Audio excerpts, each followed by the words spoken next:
one of the greatest moments I think in hip hop is you and Quik reconciling. Right.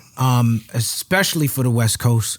You know, I don't know if people who are not from the West Coast, obviously I'm not from the West Coast, but I don't know if people who are not from the West Coast understand how big that was. From my understanding, Snoop and a bunch of other artists got involved. Right. To help bring y'all together. Right. It got deadly serious, you know, someone lost their life. Exactly. Over that. But I worked with Quik shortly after Balance and Options. Mm-hmm. And Quik was, remember I said my records was doing well on the West Coast. The Beat. Right.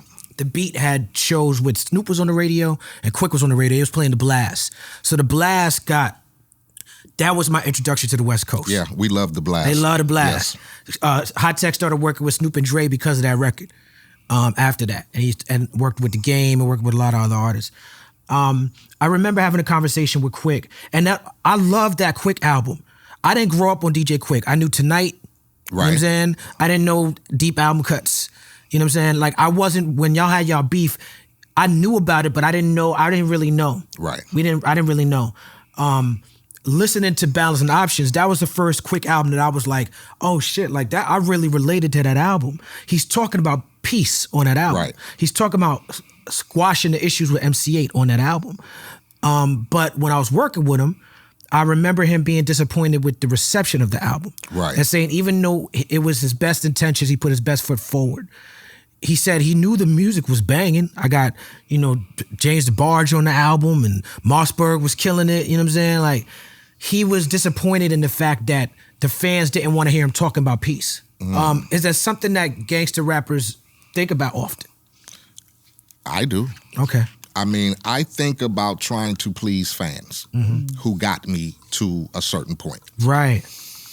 Those fans still want you. Like, I get comments today. Man, do some of that shit from when 1992. I like your old hip hop voice. I'm like, dude, it's 2020. Right. Like, you want me to rap about drive-by killings and jumping in a 6 tray with my pistol and hitting corners? Right. I'm like, dude, I'm beyond that. So we try to please fans. I mean, all of us do as artists.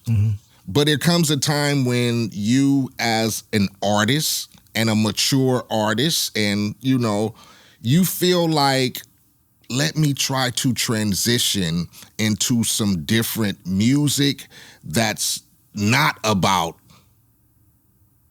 I'm on a ride on 8 or me and the homies rolling around with 40 ounces and, you know, you try to get out that. So, and then especially if you have children, you want to, like I said, but my son, you know, he listened to all that crazy shit right now, but you try to instill in them with your fans, like, you know, we are no longer in that state of mind. Right.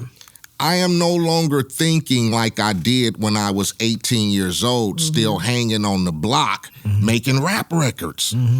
Now I'm about peace. I'm about trying to stack money, invest, and still have a good time. So let me try to figure that out a way for my fans to enjoy. But for people like Quik and myself and, you know, in that arena where we came from, it's like a tightrope you're walking. Right. Because like I said, I still have fans who bought music to drive by, and it's a Compton thing. I still got fans who saw Menace to Society, you know, so those are the ones who feel like, and especially when you hear the music of today, they want to keep the authenticity of what you were brought up with, or what I used to listen to when I was in high school, or when we was hanging on the block, or like I get a lot of comments and dudes tell me, man, you got me through prison.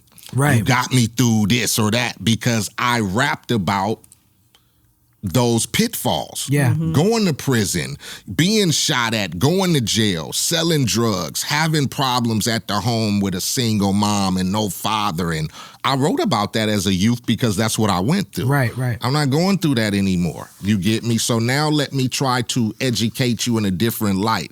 So it like I said, it's a give and take. Right. We want to remain true, but then we want to be able to show our adversity with the new rap game and hip hop, and being able to transition from being these 17, 18-year-old dudes who looked like there was no tomorrow, and then now we're hearing tomorrow, so we got to do something different. Right.